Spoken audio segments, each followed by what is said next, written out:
Imagina que cuentas con el talento de David Beckham, mas esa habilidad es la causante de una carrera llena de injusticias y de sufrimiento. Acompáñame a descubrir la historia de un campeón del mundo al cual le negaron el estrellato.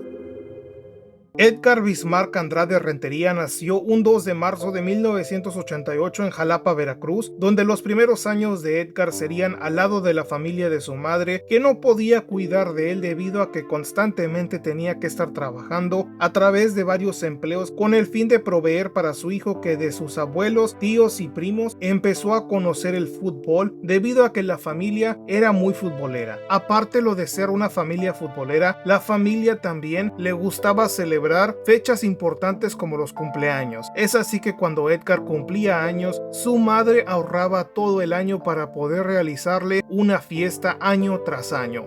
Mientras todo marchaba de forma buena junto a la familia, también en lo académico le iba muy bien a Edgar, que usualmente obtenía reconocimientos, ya que era un niño muy activo que le encantaba participar en todas las competencias académicas y deportivas, las cuales eran las que más disfrutaba: jugar y practicar el fútbol, algo que llevó a su mamá a inscribirlo a la escuela de fútbol Delfines de Jalapa, la cual otorgaba que Edgar entrenara después de salir de la escuela, algo que beneficiaba muchísimo a la mamá de Edgar debido a que podía salir del trabajo y podía pasar por su hijo. Desde aquí fue que su mamá no lo estaba dejando con su familia debido a que no quería molestarlos y no le podían hacer el favor todo el tiempo. Es así que Edgar creció durante este tiempo, es así que Edgar estuvo en esta escuela de Delfines de Jalapa durante 7 años hasta que llegó a entrar a la secundaria, donde ya con esos años en la escuela de estar formándose como un futbolista, digamos, fue que tuvo un mejor nivel que los otros adolescentes en la secundaria.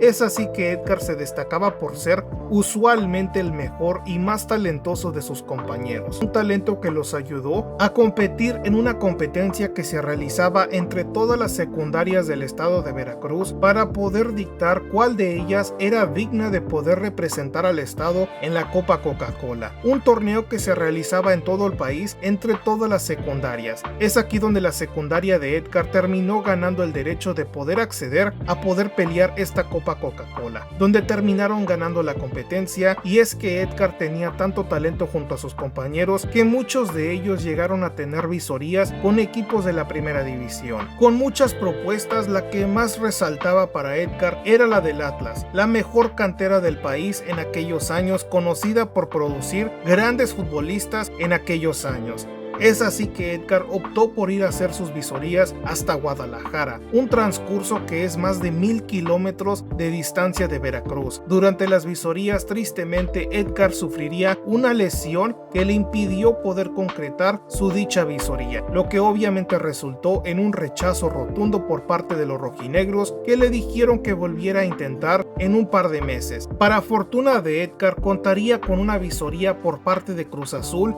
que lo invitó a la Ciudad de México a realizar pruebas con las fuerzas básicas de la máquina, donde acudió una vez que se recuperó de su lesión y terminó aprobando las visorías de la máquina. Durante este proceso en las fuerzas básicas de la máquina, Edgar continuaría destacándose como uno de los mejores canteranos de Cruz Azul, algo que despertó el interés del Chucho Ramírez, que estaba armando una selección para poder competir en varios años en el Mundial Sub-17 de Perú. Justamente para este mundial estaba contemplando a Edgar Andrade, que fue parte de este proceso del Chucho Ramírez desde sus 15 años y se mantendría inamovible hasta la Copa del Mundo en Perú, que fue en el 2005. En esta Copa del Mundo Sub-17 nadie pensaba que México iba a ser un contendiente claro al título, algo que cambió una vez que vencieron a Uruguay en la primera jornada del Grupo B, un partido que era complicadísimo debido al talento de los uruguayos, que ya se sentían como los dueños de los 3 puntos. En este partido Edgar no sería el titular, pero entraría ya en los minutos finales con un 2-0 a favor para cerrar los 3 puntos para el Tri, que en la segunda jornada enfrentó a unos australianos con un juego físico más superior a lo del Tri. Esto provocó que Edgar entrara de titular en este partido, donde dominó la posesión del balón para restringir a los australianos, que cayeron ante México, dándole la clasificación a la siguiente ronda, todavía con un partido partido más por disputar en la fase de grupos. Pero el último rival de esta fase sería Turquía, otro país que era claramente contendiente al título. Es así que Edgar entraba nuevamente como titular para dominar el mediocampo en un partido muy vibrante que desgraciadamente se lo llevaron los turcos.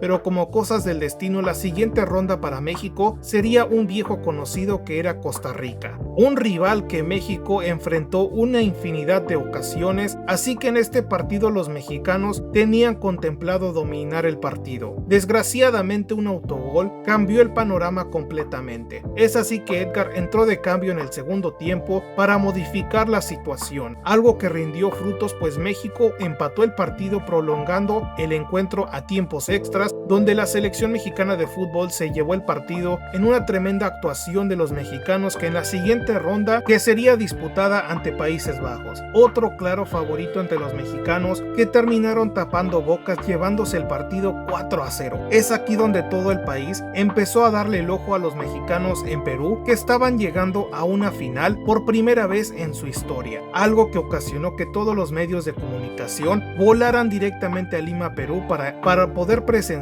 a los héroes mexicanos que iban a enfrentar a la Canariña, una selección brasileña que perdió al mejor futbolista de su equipo a los 16 minutos vía una lesión. Anderson estaba fuera del terreno de juego, algo que cambió completamente el partido a favor del Tri, que terminó coronándose en Lima, Perú, por primera vez en su historia en un campeonato internacional.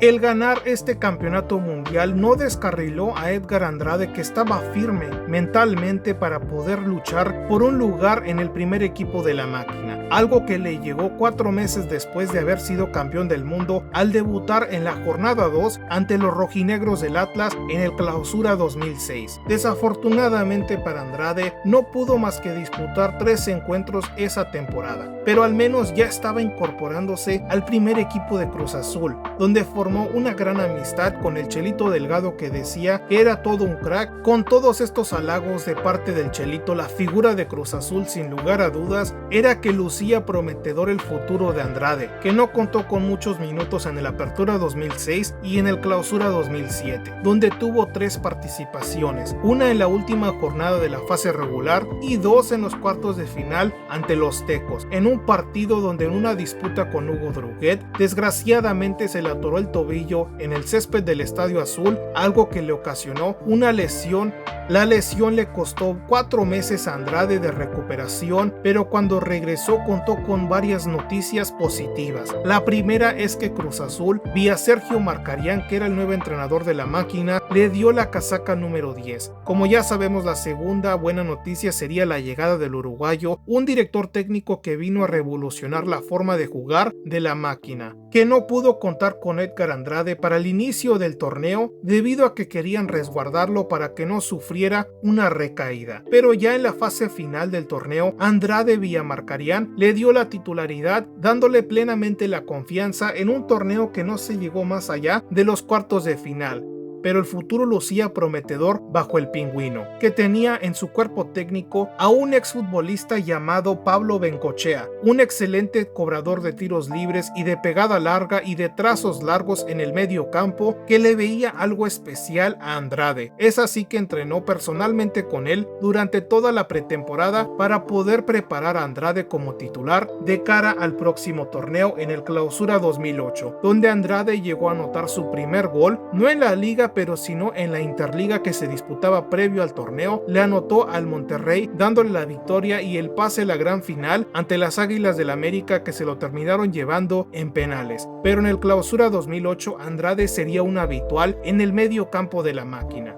En un torneo que la máquina terminó en la parte alta de la tabla y en la liguilla Andrade como titular comandaría Cruz Azul hasta la gran final ante Santos Laguna, que desgraciadamente se llevó el campeonato, pero el futuro lucía muy alentador para Cruz Azul bajo la dirección técnica de Marcarián, que había confiado en Lugo, Andrade, Domínguez, Chávez, entre muchos jóvenes más que estaban teniendo regularidad en Cruz Azul. Pero tristemente la salida inesperada de Marcarián provocó que muchos, en particular Andrade perdiera regularidad bajo la dirección técnica de Benjamín Galindo, que durante sus 2 torneos que estuvo con Cruz Azul llegó hasta una final y en el Clausura 2009 sería el peor equipo del torneo, lo que le costó la chamba, y grandes cambios llegaron a Cruz Azul con la llegada de Alberto Quintano y Enrique Meza, un director técnico que no confió en Andrade, dándole tan solo 26 minutos en el Apertura 2009, algo que obviamente no iba a soportar un joven que estaba ansioso de poder probarse en el campo y tener minutos en un torneo que observó que Cruz Azul no solamente se llevó el título de goleo con Tito Villa y llegó hasta la gran final. Andrade quería probarse que podía surtir a los delanteros de goles y también anotarlos él mismo. Era el 10 del equipo, merecía más, pero ese subcampeonato de la Apertura 2009 provocó que Cruz Azul contratara al Chaco Jiménez y a Biancucci, el primo de Messi. Con estos 2 futbolistas llegando a Cruz Azul, estaba finiquitado las oportunidades de Andrade, que terminaría cedido a Jaguares de Chiapas, con el que en el Bicentenario 2010 no tuvo grandes actuaciones debido a que estaba acoplándose al equipo, pero ya para la Apertura 2010 sería un habitual titular en el medio campo del Jaguares, que llegó hasta anotarle un gol a la máquina que se llevó el triunfo, pero al menos Andrade le anotaba un gol al equipo que le había negado la oportunidad de ser titular, como siempre dándole la oportunidad y la prioridad a extranjeros. En dicho torneo Jaguares llegaría hasta la liguilla, donde enfrentaron a Santos Laguna, que los terminó despidiendo en cuartos de final. Esta hazaña de los chiapanecos no se volvió a repetir debido a que en el Clausura 2011 serían el peor equipo del torneo, con un Edgar como titular con muy pocas contribuciones, algo que estaba por cambiar con la incorporación de 2 delanteros colombianos tremendos como Jackson Martínez y Luis Gabriel Rey, que prácticamente descosieron la liga con un Edgar Andrade que le estaba surtiendo a diestra y siniestra a estos grandes delanteros, a los cuales les asistió en 7 ocasiones y también llegó a anotar 4 goles en dicho torneo. Esto le llamó la atención al Chepo de la Torre, que lo hizo un habitual en las convocatorias de la selección mayor entre el 2011 y el 2012. Tristemente, durante ese periodo donde Jaguares de Chiapas con tremenda delantera no pasaba más allá de los cuartos de final ante el mismo rival como lo era Santos Laguna, que constantemente torneo tras torneo los eliminaba en cuartos de final. Una vez que el colombiano Jackson Martínez abandonó el equipo con una venta al Porto, una venta histórica, Jaguares de Chiapas estaba prácticamente en declive. Luis Gabriel Rey tendría grandes actuaciones junto a Andrade, pero ya no era aquel equipo que constantemente lo veíamos peleando en la parte media de la tabla para poder disputar un puesto en la fiesta grande del fútbol mexicano. Andrade llegaría a disputar su último torneo en Chiapas en el Clausura 2013, un equipo que le había dado la confianza, un equipo que confió en él de adquirirlo de forma permanente de un Cruz Azul que prefirió confiar en Marañao. Ahora Chiapas le decía adiós vendiéndolo al Morelia, donde solo estuvo un torneo, donde anotó 4 goles y una asistencia, lo que provocó el interés del Guadalajara, que quería intercambiarlo por Marco Fabián. Pero en aquellos años Morelia recientemente tenía un hermano recién nacido, el Atlas, que estaba buscando quitarle todos sus mejores futbolistas y sacarle el mejor jugo a cualquier futbolista que tuvieran un cartel en la Liga MX. Es así que Andrade sería vendido al Pachuca de cara al Clausura 2014, torneo en el que Enrique Meza no le mostró ningún tipo de confianza a Andrade, que solamente llegó a disputar 28 minutos en un torneo en que los Tuzos llegaron hasta la gran final ante su hermano el León.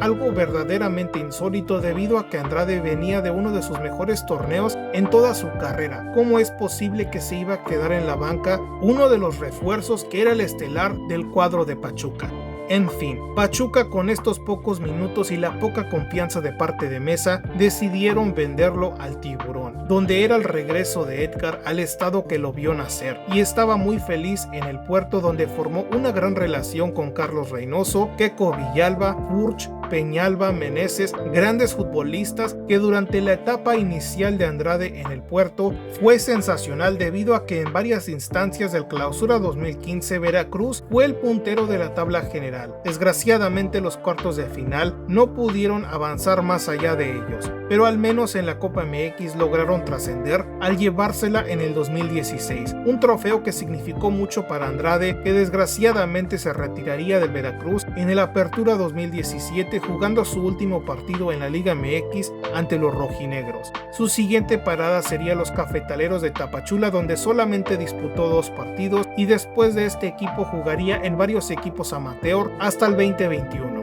En la actualidad, la vida de Andrade no está muy lejos del fútbol, pese a que lo abandonó para desempeñarse como agente de bienes raíces. Recientemente fue anunciado como el nuevo entrenador de Mapaches, dejando en claro que todavía tiene una pasión intensa por el fútbol. Un fútbol que le negó la posibilidad de continuar con Sergio Markarián. ¿Qué digo el fútbol? Fueron los Álvarez los cuales cortaron el proceso del uruguayo, que estaba marchando muy bien. ¿Qué hubiera sido si el proyecto hubiera continuado y Andrade hubiera continuado como titular en ese Cruz Azul del Pingüino? Nunca lo vamos a saber, pero lo que sí sabemos es el pésimo trabajo que realizó el Yayo de la Torre una vez que se dio la salida de Markarián. Para conocer las artimañas del Yayo de la Torre tendrás que ver este video.